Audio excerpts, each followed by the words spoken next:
welcome to It's Fate. I'm Katie Christiansen. And I'm Morgan Barker. This is episode 21 where we are recapping chapters 51 through 60 of A Court of Wings and Ruin. Yes. And we have an unfortunate announcement to make. In this recap, the Suriel passes away. Rest in peace. Rest in peace. R.I.P. So we are... Rest in power. Ooh, love it. Rest in power. So we are wearing cloaks. We're actually in honor of it, as well as all black under our cloaks, as if we were attending its funeral. And the cloaks are actually our graduation gowns with our master's hoods. So never thought I'd wear this again. I actually never really wore this because I graduated during COVID. Ooh, that sucks. So it did really suck. Yeah, because I was the year before you, so 2019. Yeah, so I never...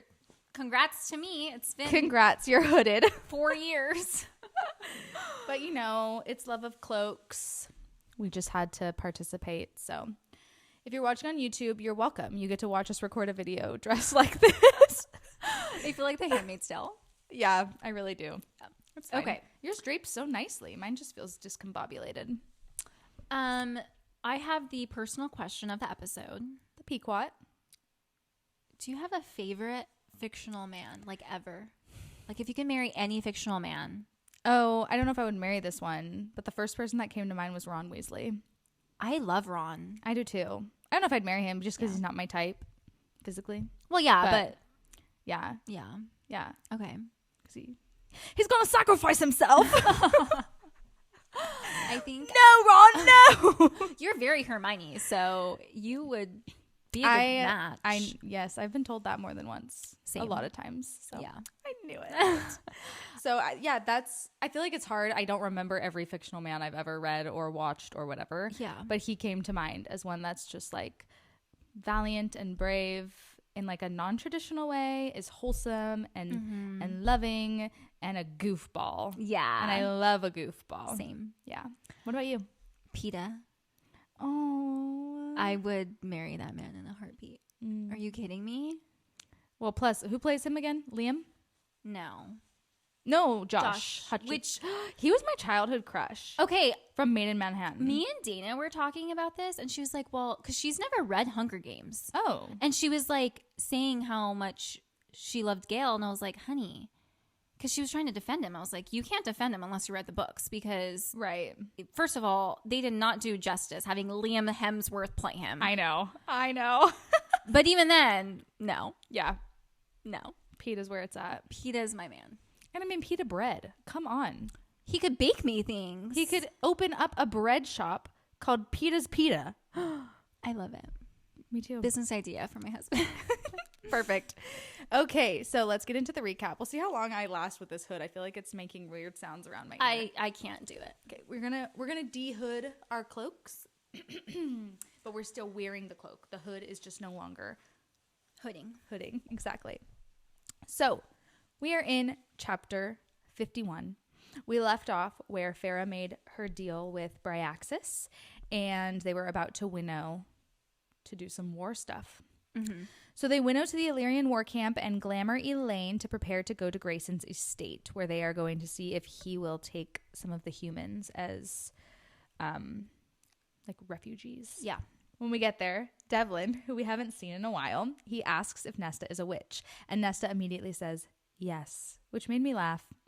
Why do you think Cassian immediately clarifies that she is not a witch? Because I think he's trying to like calm the situation of like, it's fine. Like, she's not a witch. Calm down. Like, she's safe. Well, and shortly after, she asks a question. She's like, what's the difference between a witch and a fae? Like, she really didn't know. Yeah. She thought they were the same. And when they explained it, I was like, oh, witches are real in this universe. We just don't see them. So maybe he was like, no. She's like, fine. That's a bad thing. Yeah. So Moore explains that witches amass power beyond their natural reserves using spells and archaic tools. First of all, I'm like, I still don't understand what a witch is. Same. What the difference is. But then it reminded me of the witch mirrors in Throne of Glass. How they use like that. Their tools. Yeah. to amass different powers. Interesting. So Devlin, the Illyrian warlord, seemed to be able to sense that Feyre and Amren and now Nesta aren't really high fae. And I wonder if he like is just really good at smelling. What's your biggest strength? Scent. My ability to sniff. Oh man, that's a interesting thought. I don't know. He must be. They winnow to Grayson's estate, and Elain tells the guards that his betrothed has come to beg for sanctuary. And SJM always takes the time to tell us like who is winnowing who. And this is kind of random, but Mor winnows Asriel, which I've noticed has happened before where someone else winnows him. But he can winnow. So why do you think he doesn't always winnow himself? I think Feyre has mentioned that like his isn't actually winnowing. Oh. Yeah. I missed this. I think she's mentioned it's like similar, but it's different. So I wonder if it has to do with like the air, like how far, maybe it's like not as comfortable. I don't know. Oh, very interesting. Yeah. Okay, then the group is able to enter into the guardhouse where Grayson and his dad, Lord Nolan, meet him, and Lord Nolan reveals that he knows that Elain is actually fae because Jurian told him. I think it's very telling that Elain would love someone with a house like he does. Like the way, his position of power. I feel like everyone who loves her wants to protect her. And of course, she would be attracted to someone who like literally could protect her from. And has massive walls around his stronghold. Yes. Yeah. Yeah. Yeah, that's a good point. While they're waiting for Grayson to meet them, they're in kind of a small space. Like they said, it's the guard tower or something. And Feyre starts to panic about the small spaces. And she admits to Nesta that she struggles with them since under the mountain. And then Nesta admits that she still can't get in a bathtub because of the cauldron. Why do you think Nesta chooses to be vulnerable in such random and public places, but never alone with somebody? I think it's really telling because you can't really dig deep, right? It's almost like she'll give you a little bit, but like not enough to like go into it. She gives you one chip, but not the whole bag. Yes. She'll be like, here. Yeah. Here's one. Here's one. So Julian, oh my goodness. Jurian reveals that he has been playing Hybern since the beginning and would never betray the humans, and that Tamlin ran back to Hybern after the High Lord meeting. Oh my gosh. And that Hybern is planning an attack on Spring Court the very next day. Summer Court. Yes. Did I say spring? Yeah. Summer. Okay. Did you forget this? I forgot this. Yes. I was at that, like, at the High Lord meeting when I was there with them. I was like, I believe him. I believe him, just like Rhys and Farah. Yes. So I forgot, and I don't really want a Tamlin redemption arc anymore. Me either. He can rot in hell with one L. Either. Yeah. Yeah. With one L. When Jurian reveals himself, I forgot that too. I was like, oh my gosh. Same. And I noted a few things. He reminded Mor that they were once friends and asked why she wouldn't, like why she was so quick to believe that he jumped ship, basically, like not question his loyalty to the humans. Why do you think she was so quick to believe that he turned against the humans? I'm not sure. I think it's, again, I feel like sometimes people are dumb. I know. In this universe, sometimes I'm like, huh? Yeah, it has been a long time. Yeah. I also think too, like, it seems that he was very like vengeful or for his past love, Miriam. So maybe she thought that he just like went crazy and like cuckoo for Cocoa Puffs, like Tamlin. Yeah. With Feyre. The second thing was that he expected Rhys to look into his mind to see that he wasn't telling the truth, and that's kind of how he expected things to play out. And when he confronts Rhys with this, Rhys said he didn't look into Jurian's mind because he didn't want to see Amarantha at all. And just like last episode when I talked about just thinking about Rhys again, that's a big deal. He wouldn't look into someone's mind, their enemy's mind, because he didn't want to see her. Yeah, we forget how, I don't know, I always forget that Rhys had stuff. I know that he had like a lot of stuff. Yeah. I like that they're getting their own game of like people playing the fake bad guy to them. Like, for sure, Jurian knows Rhys is because he saw like everything. So I'm sure he could, and he would just never sleep. I'm sure Jurian has realized that Rhys is not this like big bad man that he pretends to be. Yeah. Oh my gosh, Jurian never slept. He never slept for 500 years. If I was him, I would not be Hybern War right now. I'd be like, I'm taking a nap for 500 years. And honestly, now that you remind me of that, it would have made sense if he went crazy. Yeah. I would have gone crazy.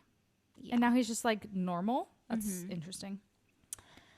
Jurian seems a lot like Rhys and Feyre in that he would also like destroy himself to do the right thing. Yeah. So I think they could be friends. I think so too. I think we're going to get more of him in future books as well. I hope so. Yeah. I really hope so.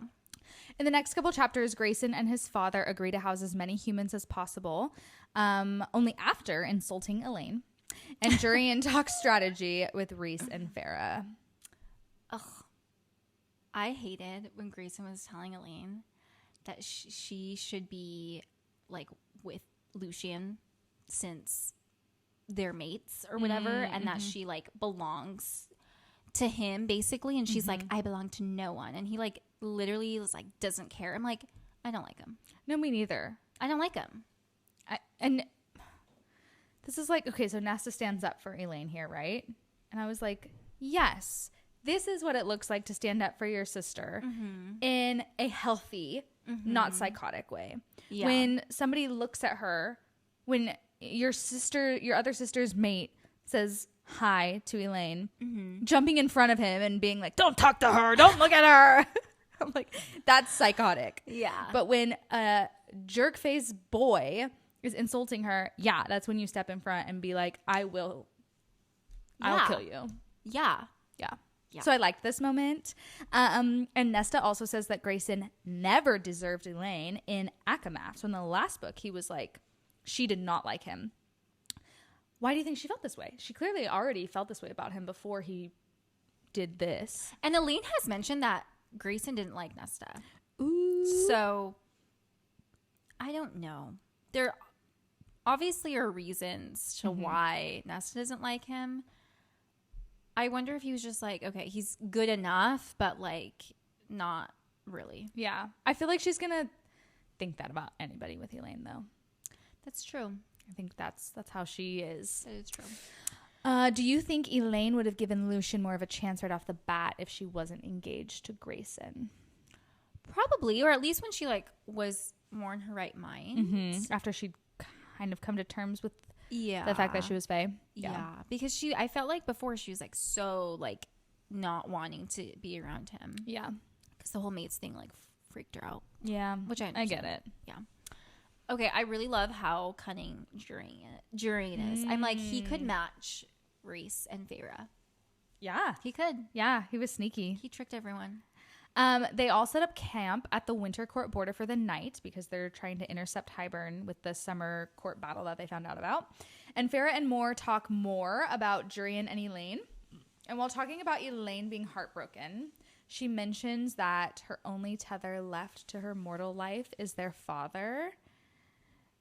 I forgot their dad existed again. Same. I was like, oh, yeah. What has he done? Daddy Archeron. He's whittled little things.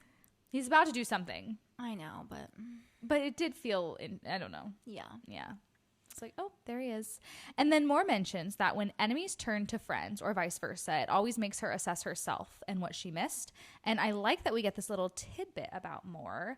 It's like, we've read about her for 2 books now, and we don't really know her at all. So I like this little tidbit. Yeah. Do you think she's like, why do you think she's so hard on herself? Because they're all perfectionists. Yeah. The whole Night Court. Yeah. They're all perfectionists. Do you think Azriel is? Yes. Maybe that's why they thrive. Maybe we, because we are perfectionists, could lead the world. I would have anxiety. First of all, the world would look much different. And if we had magic powers, that would be a game changer too. It would be a game changer.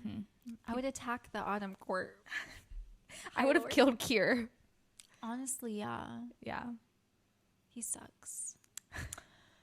Okay, I noticed too that Elain still has her iron engagement ring on. I do not remember when she ever takes this off. I don't ever remember there being a moment. But if I do notice, I'm going to scream for joy. I bet it happens. I bet so too. It must happen in Silver Flames. And someone will know. Like someone, it'll be noted. It has to be. Yeah. Please. We'll take note when we get there. Farrah finds Rhys waiting for the sun to rise before battle. And I just love this moment when Rhys says how grateful he is to have Farrah stand with him. Mm-hmm. And I really, people will like make fun of the fact that SJM works like overtime to make sure everyone knows Rhys is a feminist and all these things. But I love it. We don't see, well, we are seeing more in literature, but it's not traditional for a man to be like, yes, you are my partner and therefore you are my equal. And I just love to see it. So do I. Yeah. What's wrong with it? She should push it more. I agree. You should get more of that. Okay. The battle with Hybern takes place and the good guys demolish them, of course. Woot woot. And Tarquin drowns any remaining survivors on land. My high lord, Daddy Tarquin. Did you like that? No, actually. I don't. It's funny because I just said I would kill Kier, but I don't love death. So yeah, not especially like a prisoner of war. Yeah. I always just think like, what got you here? Like, what got these? Why are these soldiers fighting for this person? Like, yeah, they're on the wrong side, but do they have a choice? Don't believe in war, so I agree with you. Okay. I noticed that when they were going to the battle, Moore winnowed herself and Feyre through the sky when the Illyrians were flying to battle. So they were like also in the sky. Mm-hmm. This sounds terrifying. I think about this every time when Feyre has to like, she can't winnow into the House of Wind. So she has to like winnow to a certain spot and then use her wings to land. And I'm like, that's terrifying. Yeah. Winnowing into midair and just expecting to be fine. Yeah. Crazy. I don't like the winnowing in midair. Scary. Farrah says the Illyrians have either red, blue, or green siphons. Do you think there's any significance to the colors? Oh, like in Star Wars? Yeah. Probably. Well, because like Cassian has red, Azriel has blue. We don't see anybody with green, but obviously people do. But like, why are the three colors? What's the difference? Well, Cassian's hot-headed, and Azriel is icy. Okay, that's my analysis. Yeah. I wonder who the green guys are. The middles, the in-betweens. The in-betweens. They're down to earth. My cloak is. I know. I'm kind of getting warm. How does the cereal do it? I was just about to say that exact thing. Oh my gosh. Okay, there are also multiple pages dedicated to describing Cassian fight, and I love that A, it's described like a dance, and B, it shows us how someone so savage and engrossed in war can still be filled with joy. And I literally don't know how he does it. No, me either. Yeah. And also, can I point out, Nessa is really good at dancing. Oh my gosh. Yeah, they have that. Oh, that thing. The books. The books in Silver Flames. Yeah. Mm-hmm. Why do you think Tarquin chose to kill most of the Hybern soldiers instead of keeping them captive? I think because he did keep some captive. Like a few. Just a few. Yeah. I think it was like a screw you for the attack on Adriata. Yeah. Yeah. Yeah. You're right. The Illyrian camp moves to the Winter Court border where they deal with the aftermath of the battle, and Nesta helps Cassian wrap his injury. Ooh. When Elain and Nesta are winnowed into the camp, Nesta actually offers to help cut bandages. And I feel like this is another moment, like we started seeing last episode, where she's slowly showing that growth and opening up. And at the beginning of this book, I think she would have just like stormed into a tent by herself and not even associated with anybody. Yeah, I think you're right. I think you're right. And then when Moore shows up while Nesta is helping Cassian wrap his arm, he snatches his arm away from Nesta and immediately starts ignoring Nesta. And this pissed me off so much. Yes. And I'm like, oh, why do you think he did this? This is another moment where I'm like, I don't think he 12. wanted, I don't think he wanted to hurt Moore's feelings, not in a like sexual or like romantic way, but because he knows that she uses him as like a support. I hated this. I did not like it. Yeah. Feyre mentions that like when he snatches his hand away, like Nesta kind of looks down at her hand, like where Cassian's hand was. And I know in Silver Flames, she like almost wonders if if he has romantic feelings for her. I'm like, no wonder why she feels that way. I would too. Yeah. I would too. Yeah. I'm like, Cassian, you're an idiot. It made me really mad. Don't do this to me, Cassian. One strike against you. Feyre admits to Rhys that she doesn't really feel ready for battle. Don't blame her at all. I know. And when Feyre first enters the tent and they're both exhausted, and Rhys literally says she smells like blood and then proceeds to seduce her. He likes it. This book has taught me that I am not a fan of the idea of people having sex while coated in other people's blood. It happened last episode too. Yeah. Rhys? Not my thing. Rhys isn't mine on the blood. And Feyre says she feels like a coward making this decision, but what do you think about her choice? I think she's cowardly? No, I think if you are supposed to listen to your feelings, if she's not feeling up to it, that could lead to mistakes, and that's, It's also, even though this has been 3 books, it's been like maybe a year. Yeah. That's not a long time at all. Rhys, Feyre, and Cressida? Yeah, I feel like we've been changing. We change her name all the time. Cressida, croissant, crescent roll. Croissant. So whoever she is, they all create a glamour to try and trick Hybern's army when they go to attack. But Hybern was prepared for this, and Feyre leaves to find the cereal to discover the location of the rest of the Hybern army that's hiding. Yes. Oh my goodness. I'm sorry. Feyre can suddenly cast spells and like glamour things. Like her progression with the power. Like I know it's boring to watch her train. It is, but like it's a little inconsistent. Sometimes I'm like, you can't not be this powerful already. But okay, but whatever. And honestly, I don't love learning about all these war strategies. Why? I don't like it. You just don't like the war in general? No. Oh, it feels wrong. I think it's sick. We're sick. Humans are sick. They're not humans. Yeah, well, these humanoid things. I know. Well, that's how I felt a couple episodes ago when they were looking at casualty lists. I was like, this is like a daily thing for people right now in our world. Yes. And it's sickening. It sickens me. But you know what? I'm going to give you some hope. Nobody in real life is casting spell. Well, no, I shouldn't say that. Nobody in real life is glamoring things in war. Okay. Nobody's using a glamour to hide armies. Nobody's flying with Illyrian wings. Does that make you feel better? No, I wish someone was flying with Illyrian wings. I'm trying to disassociate this war from real war. Yeah. Thank you. You're welcome. Anytime, girly. Mor has been tasked to stay with Feyre for both battles so far. And Feyre says she can tell Mor is restless to fight. Why do you think someone needs to stay with Feyre? Like, what's the point? I don't know. Right? And I want to see Mor fight. Like, I want a description of her fighting because we have no idea what she can do. Well, I mean, we kind of get her a little bit, right? No, we don't get like any. No, it's like she flies in and then Feyre goes, all I see is her hair, and then her hair is gone. Because she's like, or she's just like engrossed with people. Yeah. Engrossed. I don't know if that was the right word. Enveloped. It was, but I don't like that word. Oh. Engrossed? I don't know. Is it gross to you? Yeah, it's like not a good, it like conjures like not a good picture. Maybe like engrossed. Like, how about enveloped? Like she was enveloped by the soldiers. Because then I imagine it like an envelope. Envelope. Do you say envelope or envelope? Envelope. Okay, I say envelope. I don't know. I think I switch it up. Can I have an envelope? Can I have an envelope? Think about it. I will. And I have such a hard time picturing the massiveness of battle scenes because I'm like, this is my brain. My brain is like, okay, this is all I can see in front of me. So they are battling in this big of a space. And then she's like, in an 8 hundreds of yards away. I'm like, huh? Like, how are you seeing that? And they're like, and I could see Cassian from the top of the hill where nobody else can see me. A fairy. That's true.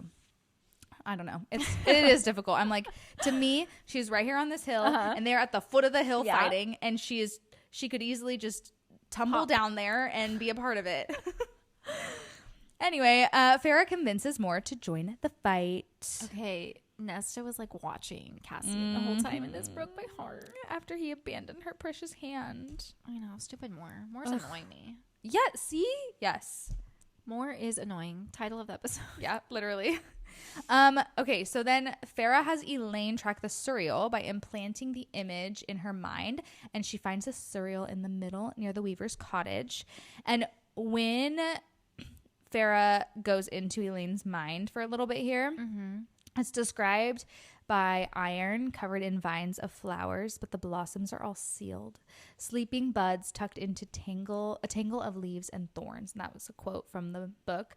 This literally gives a picture of her mental health, and I really loved it. I thought it was a really beautiful moment of imagery. Okay, I love that because I had a different idea, and then that I was like, ooh, that is like. What was your idea though? I was thinking it's because she hasn't really accessed her full power. Ooh, so like I like it that hasn't too. blossomed, but she hasn't blossomed anyway because she's so like sad and like confused and scared. Yeah, I think it's both. I think it's very interesting that Farah didn't even have to like capture it this time. It was just like, hey girl. I know, it was just there, and he's waiting. I mean I got it. No, it's an it. We never get anything. Bryaxis is a she. Yes, I think Bryaxis, I was gonna say, is the only monster with a gendered pronoun, but that's not true. The bone carver. Bone carver's a he. The weaver's a she. Yeah. But like the Bogue, the Naga, those were its. So yeah, the Suriel is an it, and because it's both. She says it's like female. Yes, and old and young. Blah blah blah. And once again, the Suriel just spills tons of tea regarding the cauldron and the Hybern people. The Hybern. And Farah says it has only been a few months since she last saw the Suriel. A few months since she found out Reese was her mate. It has only been a few months. I know. Crazy. I know. This is the just progression of like her life. Like what? Well, and that literally means that maybe it's been a few weeks since Elain and Nesta were turned fae. It does make me get maybe some more like perspective on Elain and Nesta. Absolutely. Do you feel that way? Because I know absolutely. Nesta was annoying you, but it's only been a few weeks. Well, she still annoys me because of what happens in the first book. Like she just, but it has only been a few weeks. So I have a lot more grace in regards to like this specific issue. Yeah. Especially Elain. Like, no, she's not just being stupid. Like she just went through this huge transformation. Yeah. But I don't love the timeline. Like, I wish more time had been passing. Yeah. Okay, Elain is described as a trembling fawn. By the Suriel? By the Suriel. Oh, yes. Yeah. Didn't the Book of Breathings color this too? Remember? I was like telling you. Probably. I don't remember, but I believe you. She's a little trembling fawn. So each time the Suriel and Farah meet, the Suriel seems to give more and more information that wasn't directly asked. Or if you think back to the first time when she was with Tamlin still, she had to ask a lot of specific questions. And even then the Suriel was like kind of playing word games with her. Why do you think this is now? The Bone Carver has done this too with her. And I think it's because they realize that she is a friend and that she's not really scared of them. She's just... I mean, she uses them, but like she's not going to kill them. She's not going to threaten them. She doesn't think that they're like worthless or shouldn't be there. Yeah. Yeah, I agree. Yeah.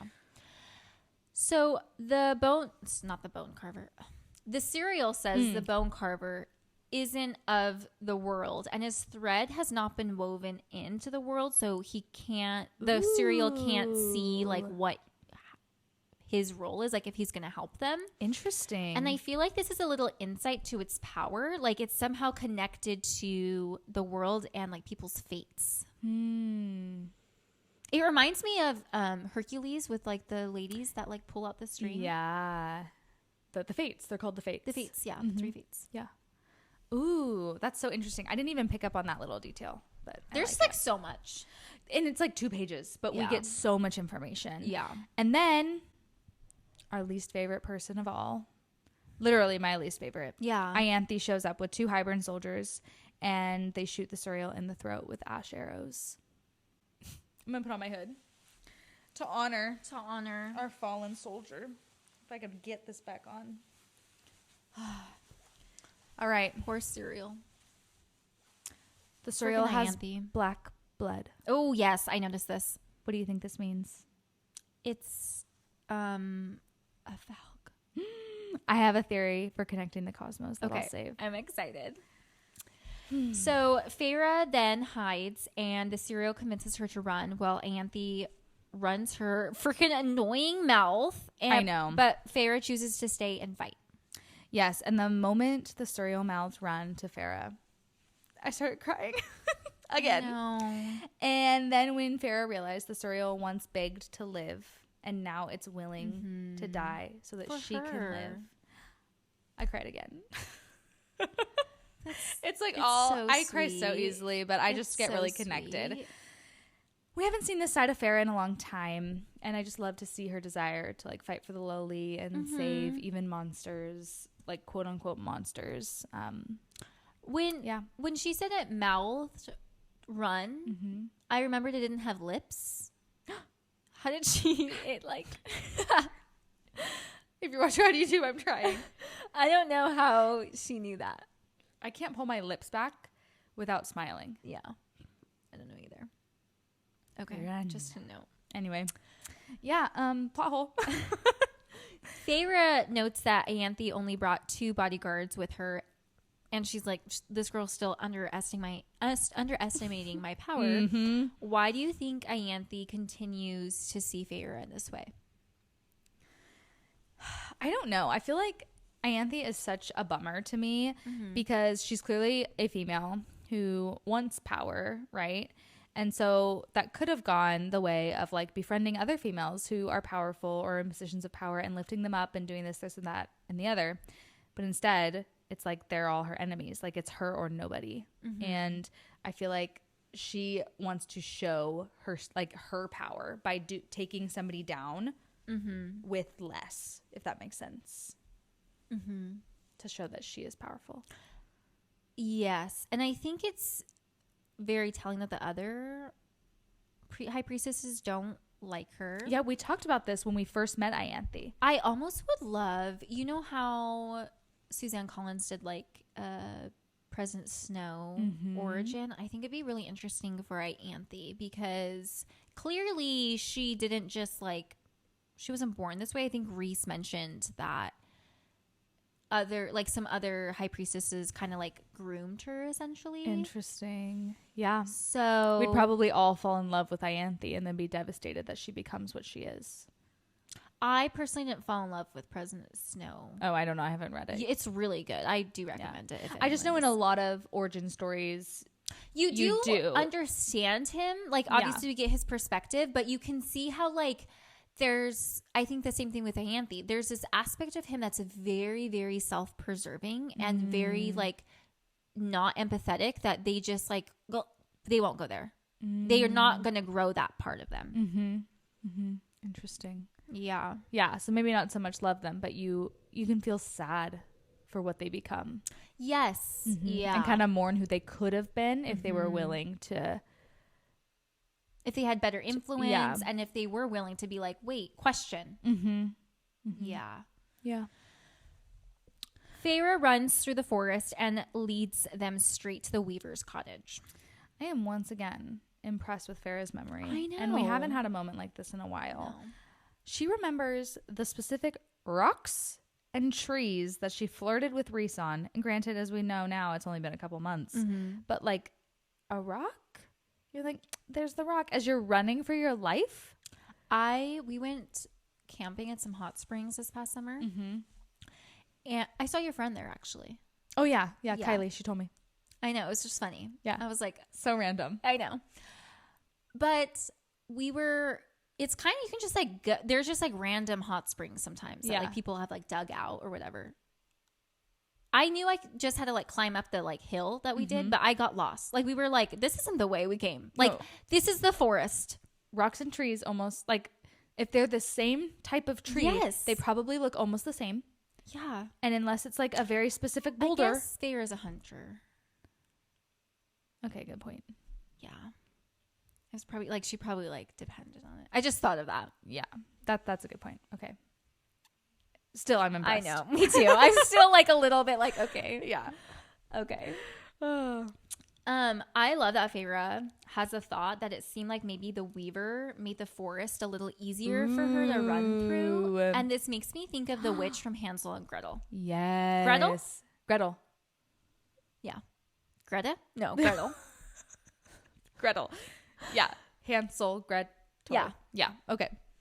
Yes. That was a great comparison. And it made me think, did the Surreal purposely choose where it was to kind of aid Feyre? Because the Surreal says that it knew Ianthe was tracking it. Yeah.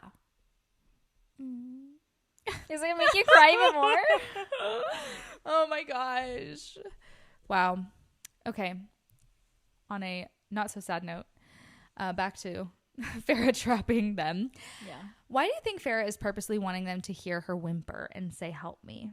Because she's like, I whimpered and I wanted to make sure they heard me. Or I said, help me, help me. I wonder if she was playing into Ianthe's view of her. Of like, I'm weak. And like, yeah. Does Ianthe know the Weaver? Like, I don't know. Okay, that was something, I don't know if I even wrote that down. Oh, I did, actually. I put Ianthe is so cocky that she has no idea where Feyre has led her, and I was under the impression that the Weaver was well known throughout Prythian. But maybe not. Maybe it's like a mystical nightmare kind of. Yeah, especially because it seems like you don't really go to the middle. That's what it's called. Well, like even the prison, when Lucian found out that was real, he was like, oh, I wasn't sure if that was just a myth. So maybe it was similar to that. Yeah. Yeah. Yeah. Okay, Feyre traps Ianthe and the guards in the Weaver's cottage and then stays with Assyria while it passes away. The Weaver calls Feyre a little wolf, which I think is a great description for Feyre. There she is, the hunter. She remembers rocks. She's a little wolf. She started her whole journey by killing a wolf. Ooh, prophetic. Which the serial would do that. It would prophecy like that. Yeah. I love it. I do too. Okay, this scene when the serial passes hits me very deeply. That this monster just wanted someone to show kindness all this time, and it too was a dreamer. Someone who wanted a better world, which I just love that is such a theme in these books. What do you think that would have looked like for the Surreal? This bug. A better world, what the serial dreams are of the world. Yeah, because it says to Feyre, leave this world better than you found it. I think there's like definitely prejudice against these, like, right? They call them monsters that aren't really fair for them. I think the serial believes in a world that is similar to Feyre, right? Where like people are equal. People have, it's like no one is the lesser fae. Like the humans are not viewed as lesser either. I think it has similar views to Feyre and can see her kindness. And that's what it wants spread in the world, is her kindness and her love and her passion for helping people. And it seems like nobody has treated it kindly. No. Yeah. And I just wonder too, because the Surreal is technically a species. So there's more than one, but they're very rare. Yeah. Yeah.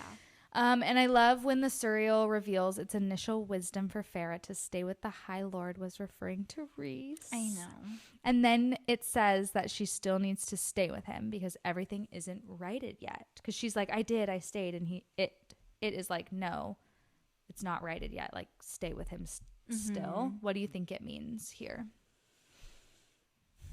I don't know, because I'm trying to think if there's like ever a time that like Rhys leaves her or something. Yeah, I wonder if it just is referring to the war. Maybe. Rhys leaves her. Oh. She needs to stay with him. Yeah. Okay. I'll think about that when we get there. Yes. Okay. Helion then finds her. Yeah. And burns the Surreal's body out of respect. I cannot remember how he found her. I think Feyre says something that it's like a spell, like a tracking thing, like he was able to track her. Oh, yeah, because I forget that he does spells as well. I know. Like, I he's forget that too. spell-bounding. Spell cleaver. Spell cleaver. There we go. Spell bounding. Like Disney bounding. Yes, that's what he does. Yes. On Prithian, he bounds around. He dresses up. Yeah, he dresses like different high lords wearing their court attire. Super fun. Okay, that's the end of our recap. It was so short today. I know. Well, I have a Connecting the Cosmos. Okay. And it is a surreal theory with Throne of Glass. Have you heard this before? No, I haven't. The theory that Kaltain from Throne of Glass is the surreal. Wow. Okay, so, well, the biggest thing is the love of cloaks. Remember when Selena gives her the cloak and she's like fixated on that kindness throughout the rest of the book, and she ends up spoiler alert for Throne of Glass, okay? She sacrifices herself in honor of like making the world a better place, like when she was given the cloak. Literally the same thing the surreal does, kind of. And you never find her body. They never find her body. And then Dorian, when Dorian is using the sword, the truth sword, whatever it's called. He'd be my second husband in my fictional. Yeah, I second that. Okay. Ooh, we're going to have to do a ranking. We should do that. Okay. Oh, okay. Okay. Mental note. Okay. So he's using that sword to summon. He's using Damaris to summon Gavin. There it is. I almost said Gavriel, but wrong G name. Okay. He's using Damaris. Wrong gangster. Same thing. To summon Gavin, and then Kaltain shows up and he's like, what the heck, where are you? And she's like, I can't tell you. And she's saying all these things like there are forces at work beyond your understanding, and she's kind of alluding that she's not dead, that she's like in this other place. So I don't know, I do think it's a stretch, but I also kind of love it. I also love it. And the black blood. And Kaltain had the word key in her for so long, and we knew it was changing her body. It was like leaking into her. Something about these theories, though, I think we learned from A House of Flame and Shadow. Flame and Shadow is that no, we're making these up. She cannot have all of this. There's a gnat flying around. I'm sorry. That's why we're swatting. But it's really cool. Yeah, I think a lot of these theories are just fan theories. Yeah. And I imagine that's true about a lot of big fandoms. Oh, yeah. But I do think it's a stretch, but I also love it. Like, we know that this is a multiverse. We know that there are connections that we've seen. We know there's going to be more connections that we haven't seen yet.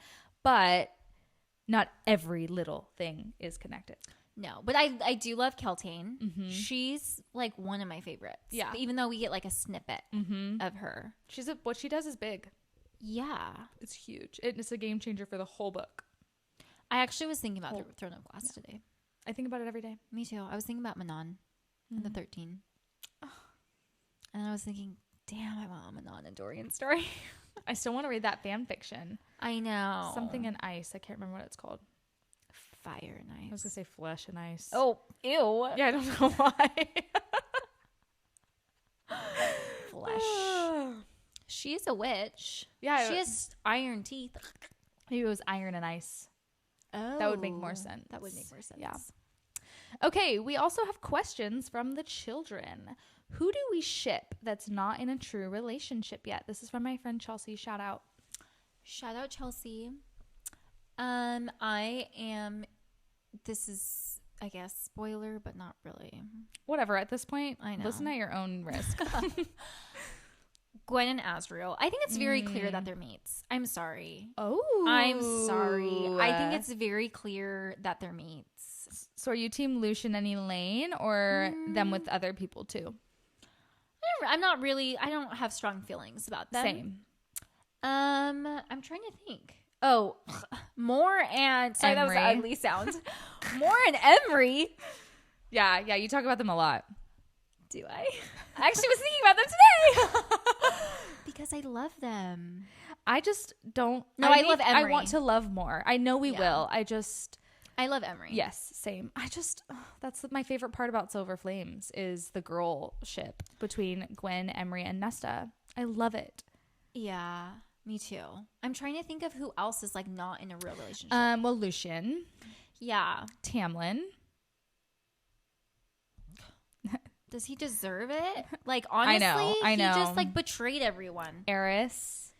Yeah, I do wish. I think Eris is again more than he seems. Yeah, I'm sure we'll get more females because at this point there are more males than there are females in the storyline. And or the girls can just have their picking and choosing. It's true. That's very true. But I can't really see any of the characters we have now, the single characters we have now with Eris or Tamlin, except for Elain, kind of. Elain and Eris? No, absolutely They would not be good together. No. Okay, that one person commented on one of our posts about Jurian, Lucien, and Vasa, Queen Vasa, saying that she thinks Jurian and Vasa have a love story in the making. I like that. And I've also think you said something about Lucien and Vasa, yeah. So that could be something, which is really cool. I think in the Lucien, Azriel, Elain love triangle, I feel like if anybody doesn't have a romantic story, maybe this is controversial, like it would be Elain. I think that both Azriel and Lucien at this point have made it clear that they want that very badly, and I feel like they will get it. Whereas Elain, as much as I want her to have that too, if that's what she wants,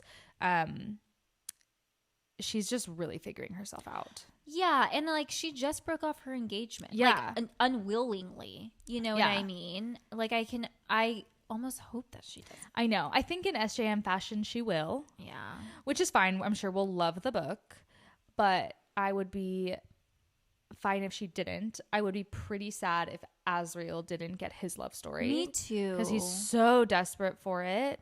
And he's just like watching his brothers fall in love and be in love and start their families. And I kind of didn't like, though, on his like bonus chapter, like how turned on he was by Elain.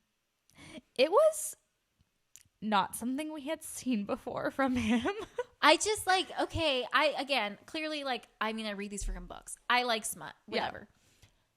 It's like, I just am like, do you ever talk to her? Like, no, that's why I think I like Rhys and Farrah so much, because they, and Aelin and Rowan in Throne of Glass too, like they became friends. Yeah. And then they were always attracted to each other. You get that vibe the whole time. Yeah. But yeah, like when you just don't know each other and you're just like, I don't know.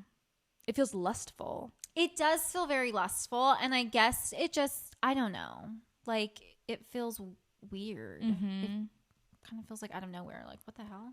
It does. You were feel just lusting after more. And now you're like, yes, lusting after Elain. Yes. And then you give Gwen Elaine's necklace that you got for her. Which was weird. And I didn't love that I didn't love that either. I'm like, did he just screw up his freaking chance when Gwen finds out that he bought that for somebody else? Could you imagine? It's gonna happen. It's going to happen. This isn't my story to tell, and I will not say how they're related to me. Okay. But a member of either my family or my in-laws. Okay.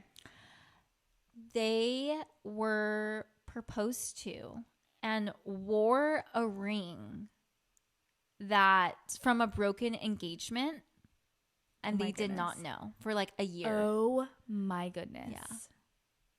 Did they stay with this person? Yes. Oh my goodness. You'll have to tell me who later. She got a new ring. Oh, good. Yeah. But not the smartest move. No. Oh just my. like pawn it and use that money to get a new one. Yeah. I don't know what he was thinking. He wasn't. That's the problem. Yeah. He was like, this is easy. She'll never know. How they gonna know? They're not gonna know. Okay. Well, next episode, we will be covering chapters 61 through 69. We're almost done with this book. We are almost done with Only this book. 2 more episodes. Are we going to read the ugly, disgusting...